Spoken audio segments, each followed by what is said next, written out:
नमस्कार, मैं हूं आपके साथ इश्तियाक अहमद और आप देख रहे हैं आर्य न्यूज। स्वागत है आपका उत्तर प्रदेश के खास बुलेटिन में। और बुलेटिन की शुरुआत करेंगे इस वक्त बड़ी और अहम खबर से, जहां पर महंत नरेंद्र गिरी मौत मामले में पूछताछ जारी है। और वहीं आपको बता दें, आनंद गिरी से पूछताछ जारी है और आदत तिवारी और संदीप तिवारी से भी पूछताछ जारी है। आनंद गिरी से रात भर पूछताछ करेगी पुलिस और आरोपियों को कोर्ट में पेश करेगी यूपी पुलिस।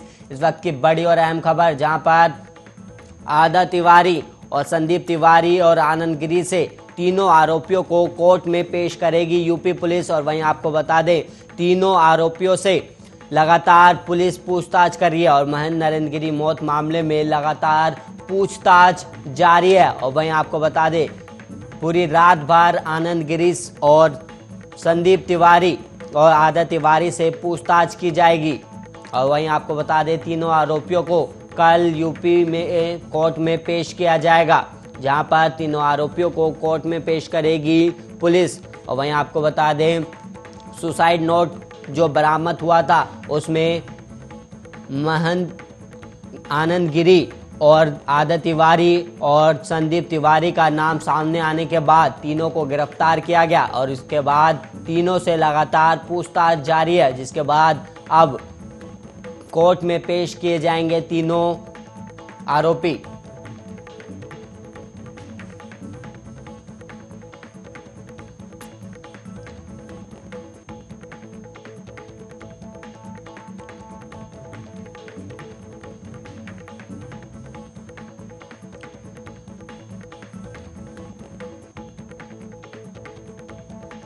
और वहीं ब्रह्मपुरी थाना क्षेत्र के सिटी गार्डन खुशहाल कॉलोनी में सोमवार देर रात मुंह बोले भाई ने अपनी बहन और जीजा की मासूम भांजी के सामने गला रेत कर हत्या कर दी और मौके से फरार हो गया। और पति पत्नी की हत्या से इलाके में सनसनी फैल गई और शोर शराबा सुनकर मौके पर पहुंचे आसपास के लोगों ने पुलिस को घटना दी और जानकारी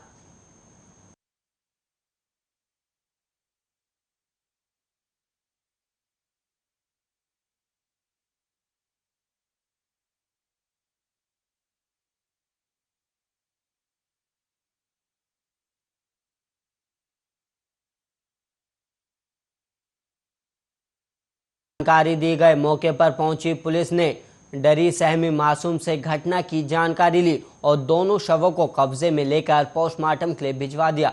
और लोगों ने बताया कि मृतक आबाद मुर्गी सप्लाई का काम करता था और उसने जावेदा उसकी दूसरी पत्नी थी और आबाद की पहली पत्नी की मौत 6 साल पहले हो गई थी, जिसके बाद आबाद ने जावेदा से दूसरा निकाह किया था। और मासूम बच्ची सानिया ने बताया कि सोमवार शाम को उनका मामू समीर जावेद का मुंह बोला भाई उनके घर आया था और रात को समीर आबाद के पास सो गया था और जावेदा अपने बच्चों के साथ सो गई थी। तभी देर रात समीर ने छुरे से आबादा का गला काटकर उसकी हत्या कर दी। और सुनकर जैसे ही उसकी बहन बचाने के लिए आए तो समीर ने जावेद की भी गर्दन रेत कर मासूम के सामने उसकी हत्या कर दी। और वहीं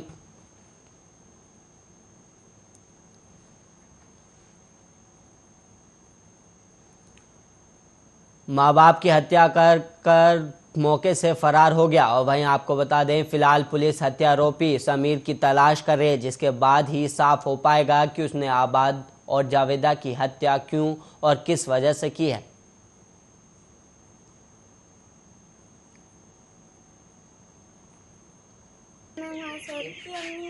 अम्मी चिल्ला पहले पापा की गला काटा, यहाँ से पापा का गला काटा और पूरे घर में खून खून हो गया और फिर अम्मी को मार गया। मैं तो अम्मी यहाँ पे लेटी थी नीचे और साजिद को लेकर मैं सब ऊपर लेटी थी। अम्मी चिल्ला रही तो मैं सोची लड़ाई पापा की, तो मैंने उठा देखा कि अम्मी का गला काट दिया, इसलिए मैंने खींचा तो मैंने लात मार दी। किसने मार दी बेटा लात? मामू ने लात मार दी। तेरे? क्या नाम मामू का आपके? समीर। कहाँ रहे हैं समीर? मुझे नहीं पता, दूर रहे। अच्छा, फिर क्या करा उन्होंने? लात मार दी, हमने कहा गला काट के, फिर हमने कैसे होने लगी, फिर भागने लगी वो जल्दी का, वो लोग के दीवार पे से जब मैंने वहीं हिंदू जागरण मंच के अध्यक्ष सचिन सिरोही पर सिविल लाइन थाना पुलिस ने मुकदमा दर्ज किया, जिसको लेकर सचिन सिरोही अपने सैकड़ों कार्यकर्ताओं के साथ एसएसपी कार्यालय पहुंचे और मुकदमा वापस लेने की मांग को लेकर विरोध प्रदर्शन किया। और प्रदर्शन के दौरान सचिन सिरोही ने बताया कि बीते पूर्व कुछ दिन पहले थाना सिविल लाइन क्षेत्र के साकेत चौकी के पार्क में दूसरे समुदाय का युवा हिंदू समाज के लड़के को परेशान कर रहा था, जिसको लेकर हिंदू जागरण मंच के अध्यक्ष सचिन सिरोही पर सूचना आई और सूचना मिलते ही सचिन सिरोही पार्क में पहुंचे और उस युवक की पिटाई की, जिसको लेकर थाना सिविल लाइन पुलिस ने सचिन सिरोही पर मुकदमा दर्ज किया है। और सचिन सिरोही ने कहा है कि मैंने तो पुलिस को सूचना दी और उल्टा पुलिस ने मेरे पर ही मुकदमा कर दिया, और इसी मांग को लेकर वो एसएसपी कार्यालय पहुंचे और अपने ऊपर लगे मुकदमे को वापस लेने की मांग की है।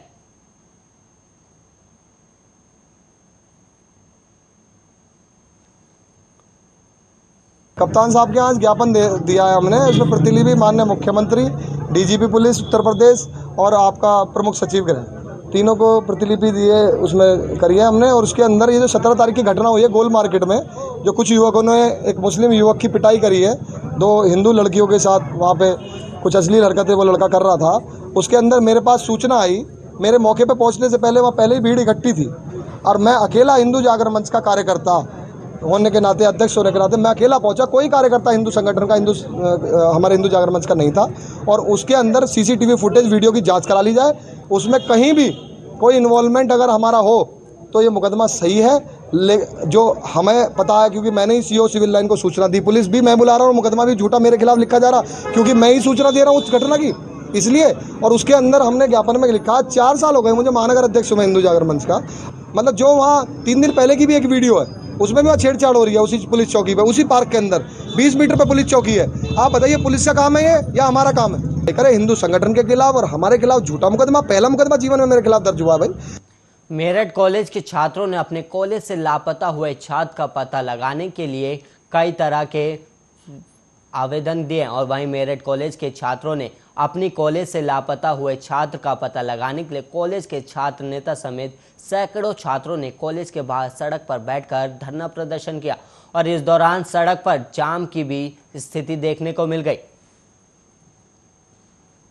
और वहीं मौके पर एसपी कैंट और थाना लालकुर्ती पुलिस पहुंची। छात्रों को समझा बुझाकर उन्होंने सड़क पर बैठे छात्रों को उठवाकर जाम खुलवाया और कॉलेज के छात्र नेता ने बताया कि हमारे कॉलेज के कर्मचारी का बेटा 26 दिनों से लापता है, जिसको लेकर पुलिस उसकी ढूंढ नहीं कर पा रही है। और वहीं और उल्टा उनके परिजनों को ही ये बोल रही है कि तुम्हारा बेटा अपनी मर्जी से गया और आप खुद ढूंढे, इसलिए इसी को लेकर हम कॉलेज के छात्रों में आक्रोश है और हम पुलिस को चेतावनी देते हैं कि अगर पुलिस प्रशासन हमारे साथ मिलकर 24 घंटे में लड़के को नहीं ढूंढ पाती तो कॉलेज के छात्र बड़ा आंदोलन करने से पीछे नहीं हटेंगे।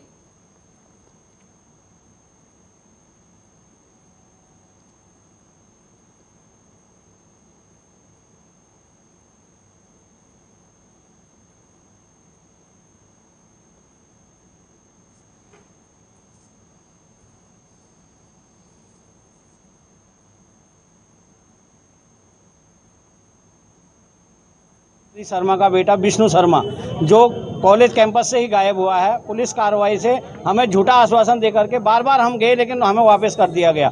हमने सब जगह उसका पत्राजात किया, लेकिन उसका कोई रिजल्ट नहीं मिला। आज भी पुलिस वाले उनके घर पर जाकर के उनको धमकाया, जिससे ये प्रोटेस्ट उग्र रूप लेने के लिए तैयार है। लेकिन अभी एसएसपी साहब ने एएसपी साहब को भेजा है, कैंट वाले, वो हमसे बातचीत करने के लिए तैयार है। उन्होंने कहा कि आप एक छात्र प्रतिनिधि, एक कॉलेज के कर्मचारी यूनियन के अध्यक्ष और एक।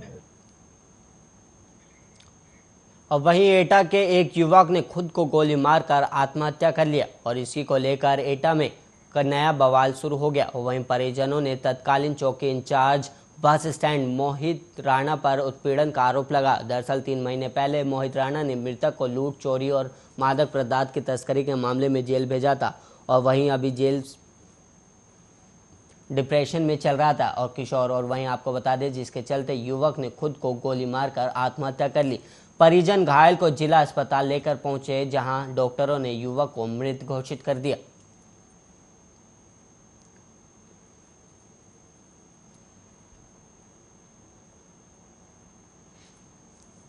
वजह ये रही है कि मेरे बेटे को हमें ये बताया कि ऐसे ऐसे इन्होंने मोटरसाइकिल चोरी की है और मंगलसूत्र तोड़ा है। ऐसा कुछ नहीं। फिर एनडीपीएस में चालान किया गया आधा किलो डायज़ापाम लगा के, और उसकी हमने सब अधिकारियों से, हम बड़े अधिकारियों से मिले तो उसकी जांच चल रही है। तो उसमें अभी तक जांच नहीं हो पाई, 6 महीने हो गए हैं। कब इनको जेल भेजा गया था? ये 12 मार्च को भेजा गया था। हाँ। 12 मार्च को भेजा गया था। तो जहां पर अवैध रूप से हाईवे पर कट बनाकर बड़े हादसे को दावत दिया जा रहा है। वहीं आपको बता दें ये मामला लखनऊ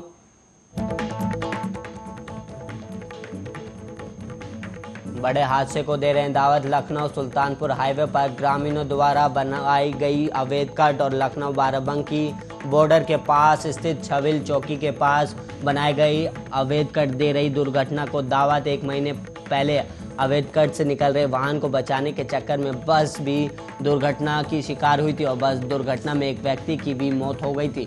और शासन प्रशासन अवैध कटों पर नहीं लगा पा रही है रोक। और थाना लोनी कटरा क्षेत्र के छबली चौके का यह मामला है जहां पर ग्रामीण द्वारा बनाया गया है अवैध कट, जिसके चलते हाईवे पर बड़ी दुर्घटना होने की संभावना जताई जा रही है। और वहीं आपको बता दें कुछ दिन पहले इस कट की वजह से एक बस भी दुर्घटनाग्रस्त हो गई थी, जिसके चलते एक युवक की मौत हो गई थी। और वहीं आपको बता दें जिला प्रशासन भी इस कट को लेकर कोई कार्रवाई नहीं कर रहा है और अवैध रूप से यह हाईवे पर कट बना गया है। और वहीं आपको बता दें ये अवैध रूप से हाईवे पर कट बनाकर बड़े हादसे को दावत दिया जा रहा है। और वहीं आपको बता दें लखनऊ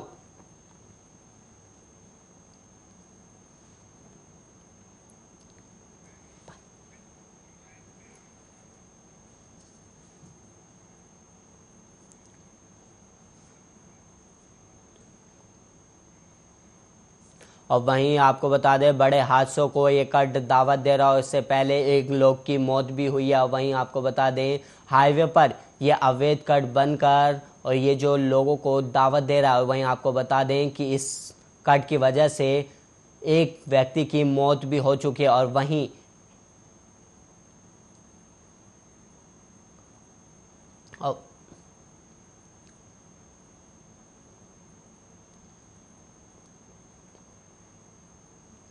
अब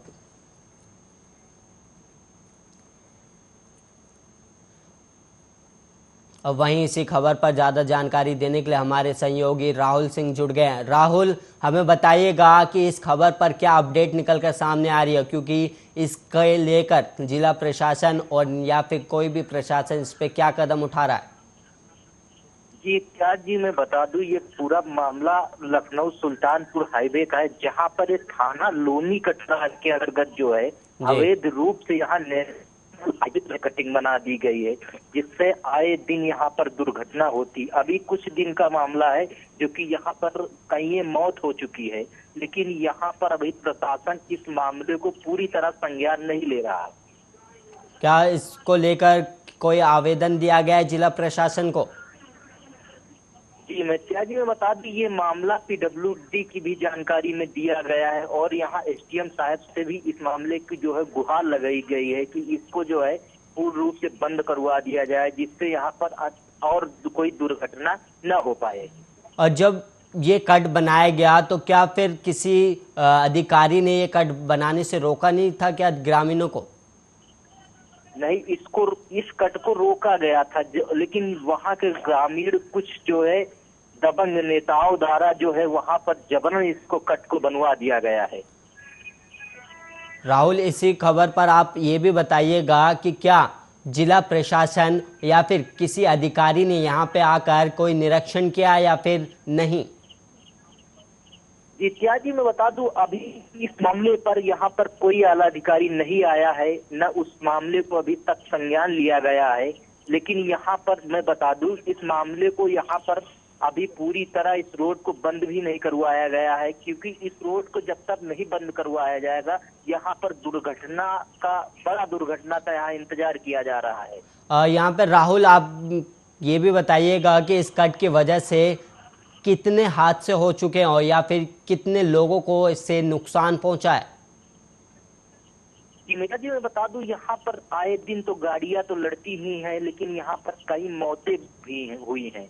लेकिन मौत का कारण ये है कि ये जो कटिंग अवैध रूप से बना दी गई है, इसी का कारण है। लेकिन यहाँ पर अधिकारी अभी इस मामले को संज्ञान नहीं ले रहे हैं, क्योंकि वो बड़े हादसे का जो है इंतजार कर रहे हैं। जिसकी मौत हुई थी उसका जो पोस्टमार्टम रिपोर्ट आई है या फिर अभी तक आई है या नहीं आई, उस पर भी अपडेट दीजिएगा। जी मैं अभी यदि हाल में मृत्यु हुई है, लेकिन उसकी जानकारी अब यहाँ पर पुष्टि नहीं हुई है। और उसको जो है अभी आए दिन अभी एक बस से दुर्घटना हुई है। राहुल बहुत बहुत धन्यवाद हमें इसी खबर पर ज़्यादा जानकारी देने के लिए। अवैध रूप से हाईवे पर कट बनाया गया, जिसके चलते एक बस दुर्घटना भी हुआ और उसमें एक व्यक्ति की मौत भी हुई है।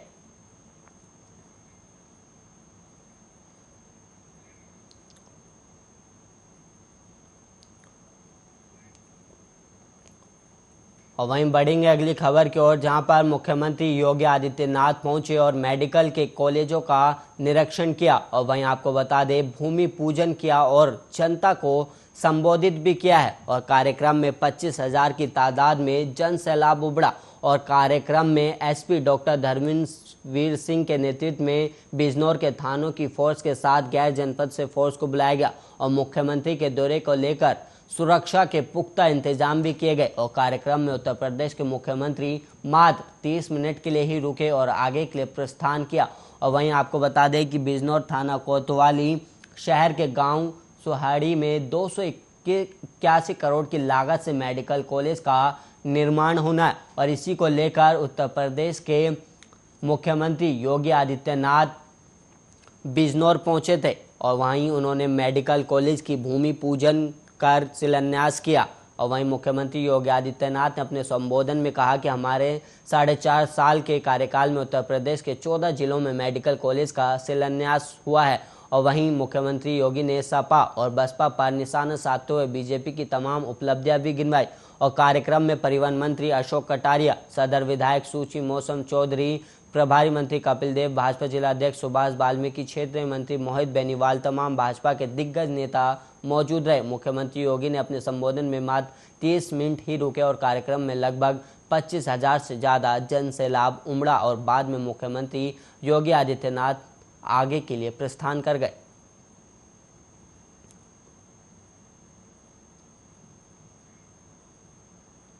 किसी ने 2,000, किसी ने 4,000 करोड़ रुपए के विभिन्न प्रकार की परियोजनाओं को मैं उनका भी उनको लाए, उनका विकास कराया।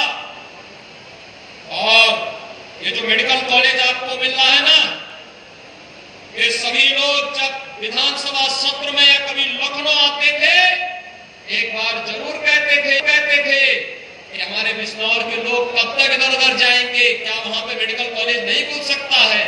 हमने कहा कि जनता जनार्दन ने सरकार बनाई है तो मेडिकल वहां पर बहुत कुछ देंगे। और वहीं अखाड़ा परिषद के अध्यक्ष महेंद्र नरेंद्र गिरी के निधन के बाद से ही देश में तमाम तरह का शोक आ गया। और वहीं प्रयागराज में शोक की लहर छाई है और पूरा साधु संत समाज गमगीन है। और इस बीच प्रधानमंत्री मोदी, सीएम योगी समेत कई सियासी हस्तियां ने महेंद्र नरेंद्र गिरी के निधन पर दुख व्यक्त किया। और इसी सिलसिले में देखिए हमारी खास रिपोर्ट।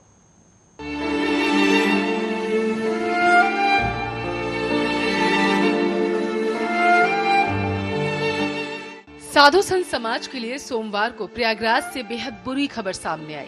शाम करीब 6 बजे पता चला कि अखिल भारतीय अखाड़ा परिषद के अध्यक्ष महेंद्र नरेंद्र गिरी की संदिग्ध परिस्थितियों में मौत हो चुकी है। उनका शव प्रयागराज के अल्लापुर में बाघम्बरी गद्दी मठ के कमरे में फंदे से लटका मिला था।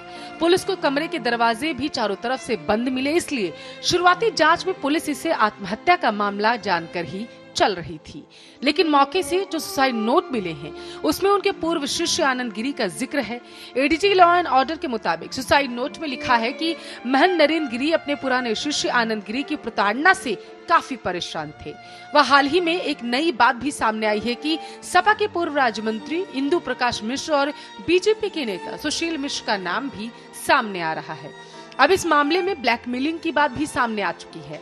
सपा नेता इंदु प्रकाश पर वीडियो के जरिए ब्लैकमेल करने का मामला सामने आया है। सोमवार देर रात आपको बताते चले महंत नरेंद्र गिरी के शिष्य आनंद गिरी को पुलिस ने हिरासत में लिया। उनके परिवार के लोगों को भी हिरासत में ले लिया गया। हालांकि आनंद गिरी ने कहा है कि ये बहुत बड़ा षड्यंत्र है, उनके और गुरु के बीच कभी कोई विवाद था ही नहीं। अखाड़ा परिषद के अध्यक्ष महंत नरेंद्र गिरी के निधन के बाद से प्रयागराज में शोक की लहर है। पूरा साधु संत समाज गमगीन है। इस बीच प्रधानमंत्री मोदी, सीएम योगी समेत कई सियासी हस्तियों ने महंत नरेंद्र गिरी के निधन पर दुख व्यक्त किया। उन्हें श्रद्धांजलि अर्पित की गई है। सीएम योगी ने प्रयागराज पहुंचकर महंत नरेंद्र गिरी के आखिरी दर्शन किए और मामले से जुड़े सारे आरोपियों को जल्द से जल्द गिरफ्तार करने की बात कही है। आपको बताते चले महंत नरेंद्र गिरी राम मंदिर आंदोलन से भी जुड़े हुए थे। उन्होंने मंदिर आंदोलन में बड़ी भूमिका निभाई थी। महंत नरेंद्र गिरी को अक्टूबर 2019 में 13 अखाड़ों की बैठक में दोबारा अखिल भारतीय अखाड़ा परिषद का अध्यक्ष चुना गया। वो संगम तट पर स्थित लेटे हनुमान मंदिर के महंत भी थे। हाल ही में उनका और उनके शिष्य योग गुरु आनंद गिरी के बीच विवाद सुर्खियों में रहा। आनंद गिरी को अखाड़ा परिषद और मठ बाघम्बरी गद्दी के पदाधिकारी के पद से निष्कासित कर दिया गया था। हालांकि तब गिरी ने माफी तो मांग ली थी, लेकिन इसके बावजूद भी उनका निष्कासन वापस नहीं लिया गया था। फिलहाल आपको बताते चले कि महंत की मौत की गुत्थी अभी फिलहाल सुलझते हुए तो नहीं दिखाई दे रही। विपक्ष सरकार पर हावी होता जा रहा है। अगले साल यूपी में चुनाव भी होने हैं, जिसके चलते सरकार पर इस मामले को जल्द से जल्द सुलझाने का दबाव भी अब बढ़ने लगा है।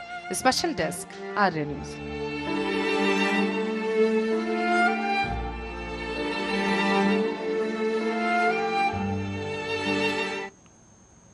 और वहीं इसी के साथ उत्तर प्रदेश के बुलेटिन में इतना ही। ऐसे ही देश और दुनिया की तमाम खबरों के लिए आप देखते रहिए आर्य न्यूज़।